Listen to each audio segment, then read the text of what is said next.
Hello there, welcome to the Saroy channel, wherever you are in the world, and loads of love to each and every one of you. How are you doing? I do hope you're doing remarkably well. I'm doing fine, thank you very much, and I hope you're going to get that quintessential glass of drink, whatever it is, whether it's honey with tea, like some of my people drink, or whether it's Earl Grey, or whatever it is, or mango Pepsi. Go and get it, because I've got a fabulous story for you. But before we get started, don't forget to subscribe to the channel, click the notification bell and the thumbs up, and let's get started with tonight's story. Dear Sarah and all your lovely listeners, I decided to write to you in light of recent current events, where rumours are percolating around the globe about the very distinct possibility that we are being visited in our galaxy by extraterrestrial beings, where many of these species are believed to look remarkably like us, whilst others are exceedingly different life forms, from grey aliens to lizard-like humanoids, praying mantis beings, and of course so much more. Some of these beings appear to be benevolent and seem to have our best interests at heart and are interested in the advancement of humanity, while others have an insidious dark agenda, most particularly the Draco reptilians that are hideously ugly and look like nasty reptiles with vicious spiky sharp teeth, and these creatures feed off the energies and lower frequencies brought on by fear, from which they make a substance called louche.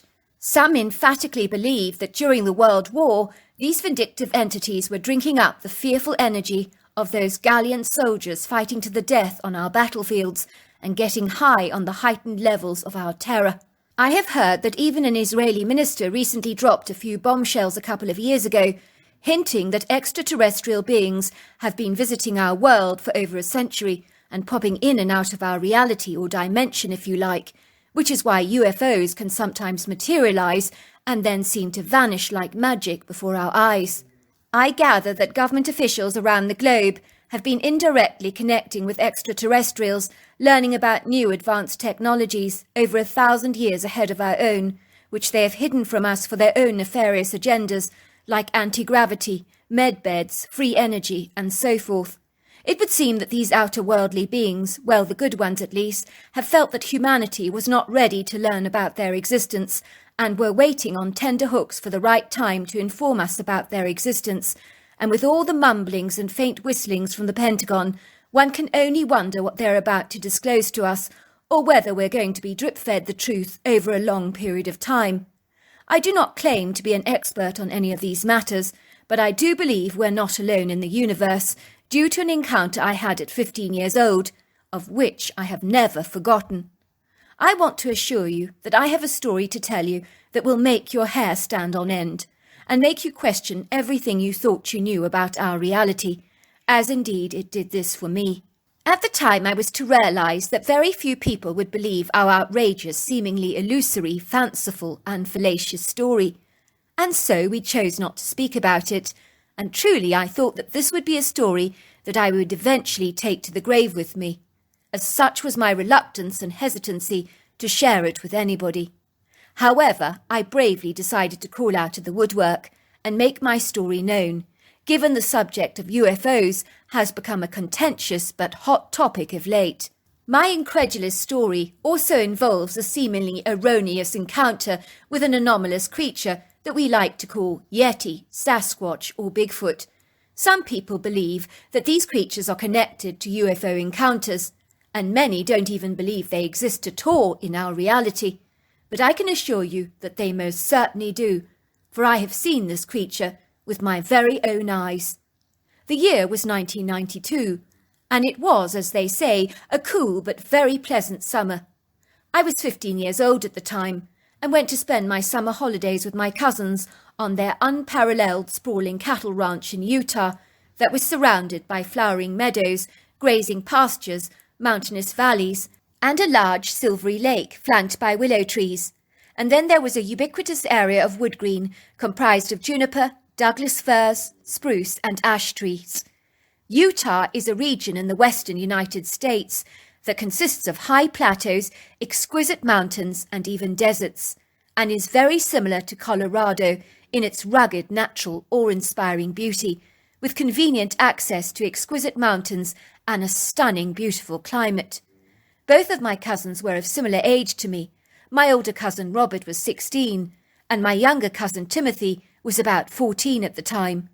We called ourselves the Three Musketeers, as by nature we were three rambunctious, energetic and active teenagers. We loved nothing better than exploring the great outdoors together, riding our mountain bikes or even our horses, and playing all kinds of crazy games together, which involved a great deal of daredevil stunts or practical jokes, as we were very big on the humour lark. On one dinner party my mother was actually hosting, we used a very loud fart machine to make the most horrendous noises, and everybody believed my mother was farting, and my dad took her surreptitiously to one side and said, "What the hell have you been eating, love? You're farting to high heaven, and I'm feeling very embarrassed. Can you not see the way that everybody is looking at you and covering their noses with their napkins in anticipation of an odorous smell?" "But it's not me," my mother had insisted, looking utterly mortified. As young teenagers, we were also fascinated by things you cannot explain, most especially the paranormal and ghostly phenomena, especially me. And it was this interest that led us to experience the night of our lives that we would hardly be ever likely to forget. It all began over an open fire pit on a Sunday night after a delicious barbecue dinner, when we began to tell ghost stories and roast marshmallows over the open flames. "Do you believe in ghosts?" I asked my Uncle Matt. "You have to believe in stuff like that, Kurt, when you live around here," he said. "I can tell you that many of the ranchers in the area that live close to those canyons have heard what can only be described as blood-curdling screams of a woman in distress or someone being murdered, and they've heard a baby crying and the sound of wailing. Everybody believes that those canyons are terribly haunted." "I'm fascinated by stuff you can't explain, Uncle Matt," I piped. "Will you let us go camping around the canyon for a night or so? We'd love to go ghost hunting. It would be so much fun." "Kurt," said my uncle, looking at me solemnly, "many of those ranchers would be too terrified to spend a night out there in the canyon, given the sounds that they have heard. And these are grown men with nerves of steel that we're talking about. I'm not sure it would be wise for you to go camping out there, even for only a night." "Oh, please, Daddy," Timothy begged. "We're not scared. We'd love to go camping there. I've always wanted to see a ghost, and camping around the canyon will be ever so much fun, even if we don't see anything." "I'm not sure you will see a ghost, son," said my Uncle Matt, stroking his moustache reflectively. "In fact, I think it very unlikely. But I'm just concerned about the disembodied, haunted screams you might hear. They could frighten you out of your wits. And it's not fun being scared when you're out on your own. Believe me, I know." "Your uncle's right, dear," said my Aunt Lydia. "I have heard those screams before myself, and I haven't ever been that frightened before." "We aren't scared, Uncle Matt," I piped.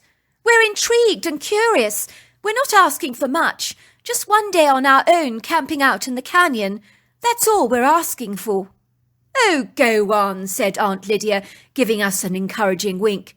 "For goodness sake, Matt, stop being such a stick in the mud, will you? The kids want to go camping for just one night. What harm can it possibly do? Stop being so overprotective. Our children are teenagers now, and they're astute and sensible. You can pick them up the following morning if you like, but let them have this solo adventure.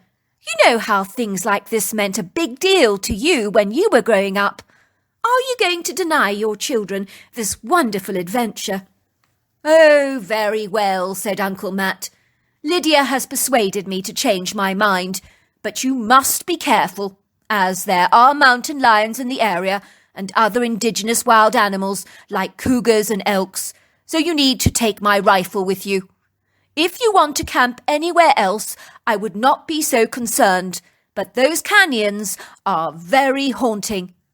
As you can imagine, my cousins and I were absolutely ecstatic and over the moon that my uncle had finally conceded and agreed to let us go camping, and we could hardly believe our good fortune. "You're a rock star, Kurt," said Timothy, giving me a high five. "I never thought we'd ever see the day when Dad would let us camp in the canyon. This is the best news ever." Before long, my Uncle Matt had dropped us off near our camping site in the early afternoon, and armed with our backpacks, we reached an open clearing, where we hitched up our tents, facing the rear side of a magnificent, voluptuous, very statuesque canyon that became like a huge windbreak for us. Our tent overlooked an exquisite silvery stream that meandered through the valley, and was fringed by a resplendent wooded area that, after a short trek by foot, eventually opened up into an extensive, pretty, flowery prairie filled with summer flowers and high brush that was flanked by sensational mountainous ridges. I do remember being overawed by the magnificence of the canyon and its incredible jaw-dropping, awe-inspiring scenery that was quite literally breathtaking. "This is awesome," said Timothy. "I couldn't imagine camping anywhere else in the world. It's mind-blowingly beautiful out here." It was a particularly glorious day, as the weather was moderate, neither too hot nor too cold, and we decided to leave our camp and go exploring, and we ventured through the wooded area, and noticed to our surprise that some thin-looking tree limbs, or saplings if you like, had been arranged deliberately in a rather menacing, inauspicious way, in a vague, abstract shape of a tepi, using a few scant branches to make these sinister symbolic shapes. And we also discerned that many of these branches through the wood green had been intentionally snapped, sometimes from a very great height. If I was to see such a display exhibited in a museum of contemporary art, it would give me the impression that the artist was conveying a sinister, baleful message, much like a very large get-out sign that was very unfriendly and most unwelcome. "I know who did this," I said to my cousins. "I bet you it was some kids having a laugh or a practical joke to scare visitors to the canyon. Let's face it, the way they've arranged these branches to look so ominous and creepy, they've done an excellent job. I do have to say I hand it to them. I'm not sure I could have done it better myself." "You're right," said Robert, chuckling. "I must admit I'm secretly impressed myself, because looking at these tree boughs, it's giving me the chills. It looks very portentous and menacious, almost like the perfect setting for a horror movie. Or a haunting," I joked.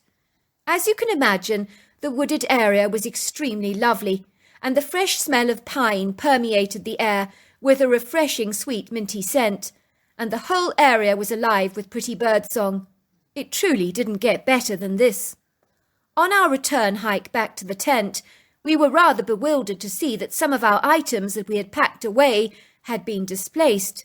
My large anorak was hanging precariously from a branch in the tree, and our torchlights and cooler box with all the soda cans was lying strewn all over the clearing, and Timothy's sleeping bag was lying on the grass, spread out like a picnic blanket.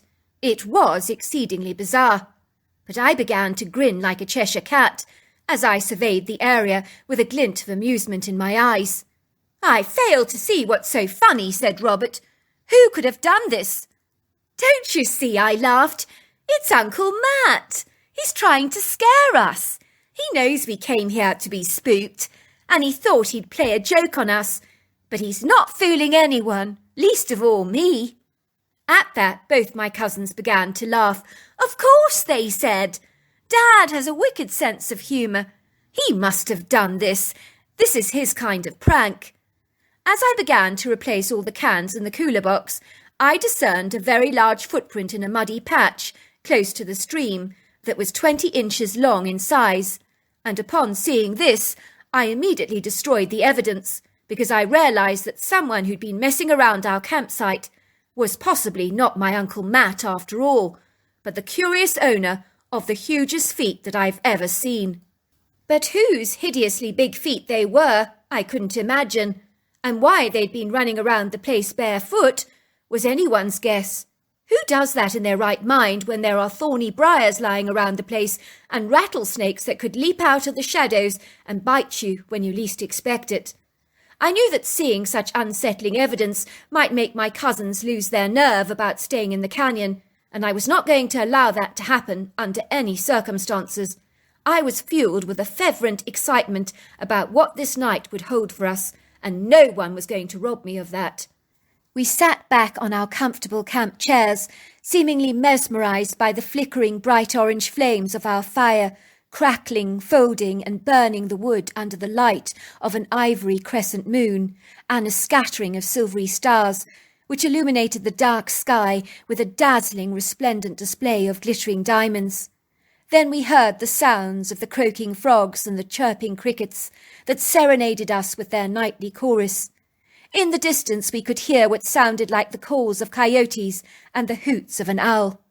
We roasted our marshmallows, washed down with the steaming hot cups of chocolate, and I informed my cousins about the night's itinerary that lay ahead of us, as I considered myself the most enlightened authority about ghostly phenomena. We will go to bed early, I told them, and we'll set the alarm for 12:30, and we'll see if we can hear any of those disembodied screams, and then we'll try and locate their source and their origin. "Do you think we'll see a ghost tonight?" asked Timothy excitedly. "I hope so," I said, "but I can't be sure about that, so I'm not making any promises to you. But this is a likely spot, if any, for paranormal activity, and let's not forget that this place has a history of being haunted." After we retired to our sleeping bags, I think we must have fallen asleep very rapidly, for I suddenly found myself being shaken vigorously by Robert in the middle of the night. "Where's Timothy?" he asked me. "I can't find him anywhere. Have you seen him?" he said, growing alarmed. "He's not anywhere in the tent." I groaned. He either went to answer a call of nature, or he decided to go exploring without us," I said. "Why would he do that? We're in this together. That was very selfish of him." At this suggestion, Robert visibly relaxed, and the tension evaporated from his anxious face. "You're right," he agreed. "It's one hell of a cheek of my brother. He's always been so competitive. He possibly wanted a ghostly sighting before us, so that he could boast. That would be so typical of him. Let's go and find him." We both eagerly put on our headlamps and ventured swiftly through the wooded area, and I was feeling exceedingly excited. I had butterflies in my stomach, because deep in my gut I had the sententious revelatory feeling that something quite extraordinary was going to happen. All of a sudden we were drawn towards this very peculiar but very beguiling green light that permeated through the trees, lighting up an extensive area in a bright green luminescence, similar in colour to a green traffic light, but much more ethereal, delicate and mysterious looking. It would seem that our enchanting, rather magical walk through the wood green was lit up by this sweeping, all-embracing, incandescent effulgence, and this strange light emission appeared to be coming from the open prairie. I could feel my heart thundering through my chest like a booming drum, and the adrenaline was coursing through my veins like a steam train on full throttle. I was bursting with curiosity as something very strange was happening. I could feel it in my bones, sense it, and even taste it on my tongue. I wanted to find out what it was that was going on in this open prairie, and thoughts as to the whereabouts of my missing cousin had long since evaporated. Robert and I cautiously tiptoed through the wood green, moving with the stealth of a cheetah from one tree to another, and switching off our headlights as our visibility was excellent. We were very, very careful and cautious as we walked. Reaching the edge of the wood green, we crawled down on our hands and knees through the long brush of the prairie, trying to remain inconspicuous, until we were lying only feet away from what I can only describe as a large flying saucer or silvery disc that was easily the size of an Olympic swimming pool and about the height of a 5-story building. It was parked there in the middle of the open prairie, and this thing was so spectacularly huge, but the metal was seamless, and I didn't discern any windows or doors, although I did detect a very strange, peculiar writing on the metal that looked like Egyptian hieroglyphics. My cousin and I were so transfixed and beguiled by what we were witnessing, as this strange metallic disc-like object submersed in this luminescent green light, emitted a sound much like the crickets. It was made from a silvery metal, very different to anything I've ever seen on Earth before, with a very exquisite sheen, the brightness of the silver that we're acquainted with. All of a sudden a door just mysteriously appeared and opened in the middle of this craft, and these steps popped out in a single second, much like the steps on a jumbo jet. But these steps were so much more superior and far less cumbersome and ungainly. It was like the steps were as delicate and as fragile as crystal, but I'm sure they were strong and shatterproof. They just looked incredibly elegant. I kid you not, walking down the steps with two beings was my brother. What the heck was he doing? It seemed like he was smiling from ear to ear and communicating with these strange beings, but although he looked like he was talking, no one appeared to move their mouths, not even my brother. The two handsome men standing next to my cousin were not of this world, and I knew that instinctively and immediately, although they did look remarkably human. There was something about their energy that was exceedingly different to ours, and it was almost as if a golden aura was very discernible on the outside of their bodies, like a flattering ethereal light. These men towered at about 6 foot tall, with lean muscular bodies, and long blonde hair that was bobbed at the shoulders. Their skin was very pale, and their eyes Arctic blue. I do remember they were wearing very strange, peculiar clothes that were like long bodysuits, made of a silvery material that looked far more sophisticated and much more high-tech than anything you ever saw on Star Trek or any of those high-tech fabrics you can buy today. As my brother reached the bottom of the steps, a huge black shadowy figure came darting through the trees.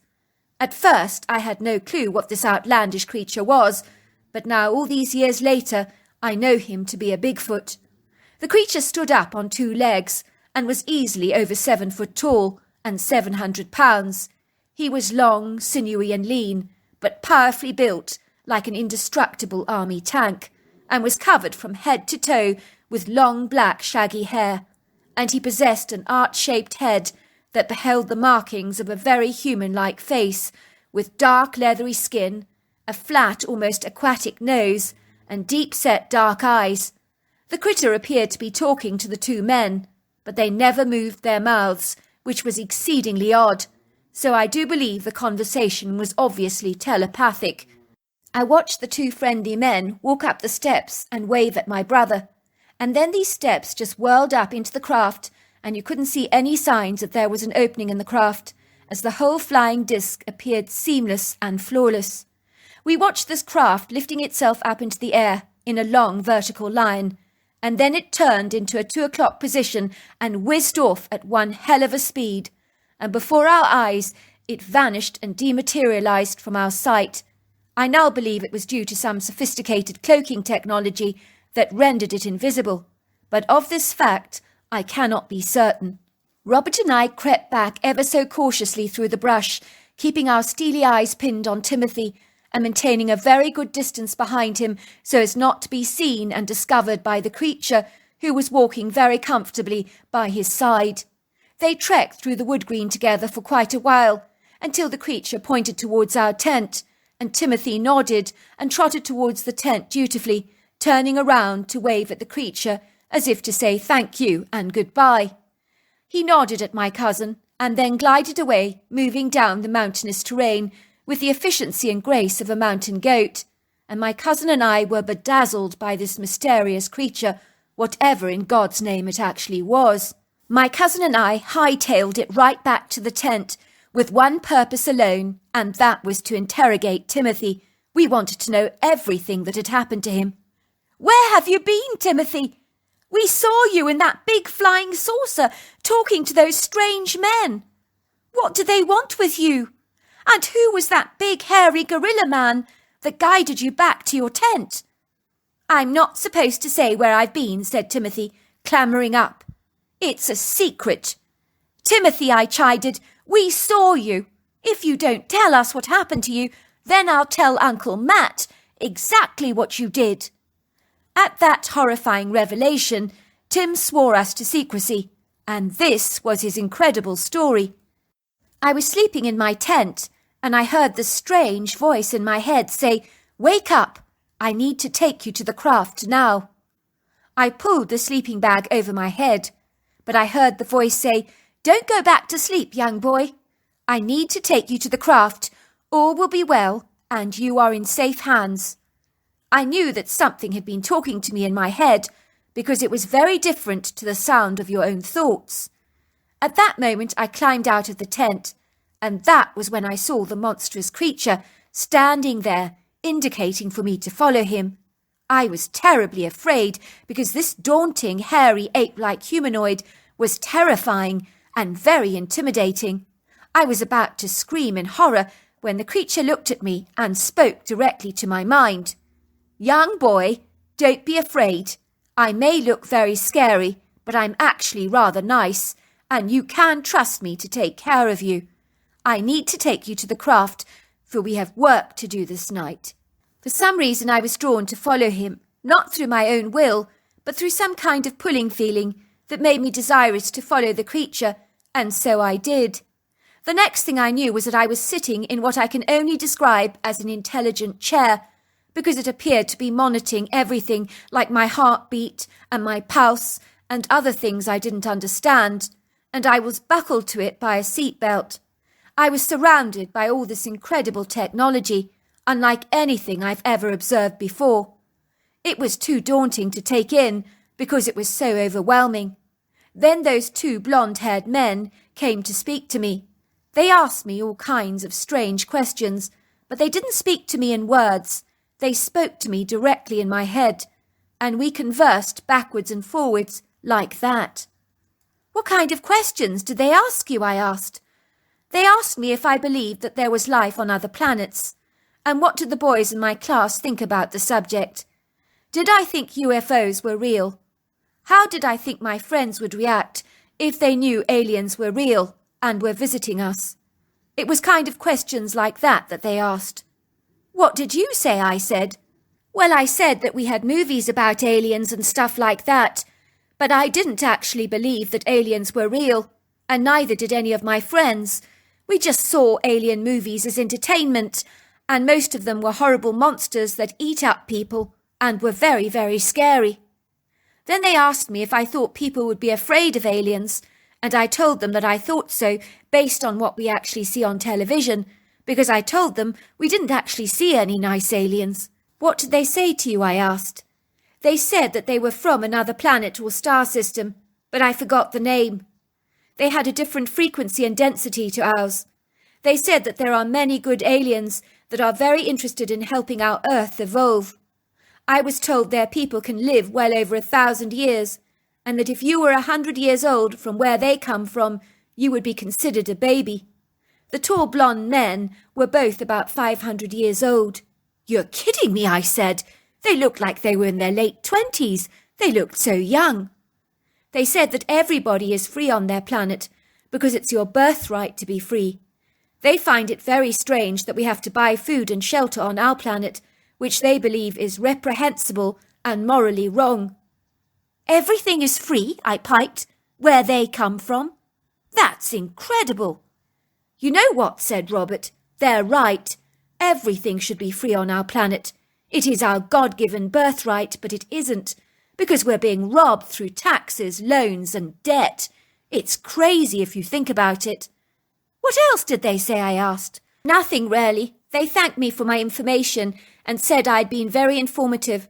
And then I left the craft, and that big hairy creature came to collect me and bring me back here. They said that our Earth was too green, too young and immature, but they said when our Earth begins to bud, the time will be right to reveal to humanity the existence of stargates, portals, time travel, frequencies, alien species, UFOs, and so much more. The rest of that glorious night, my cousins and I sat talking until the morning broke, and if indeed there were any ghosts wandering around the canyon, or any disembodied shouts and screams, we failed to hear them. But what we encountered that night superseded our wildest expectations of what we'd hoped to encounter, and our experience completely shifted our beliefs about our reality. I do believe it was a Bigfoot that had gone through our stuff during the day, and I'm not sure I know what he was looking for, or why he selected my youngest cousin Timothy to visit the ET humans in the craft, and in what way he appeared to be connected to those extraterrestrial humans. Another strange thing that happened is that after 24 hours, my cousin Timothy had absolutely no memory or recollection of his time spent in the craft, or even of the Bigfoot creature he encountered. But both Robert and I have never forgotten what I can only describe as the most extraordinary night of my life. So there you are. That's my story. What an incredible story. If you enjoyed it, don't forget to subscribe. Until next time, goodbye and good night.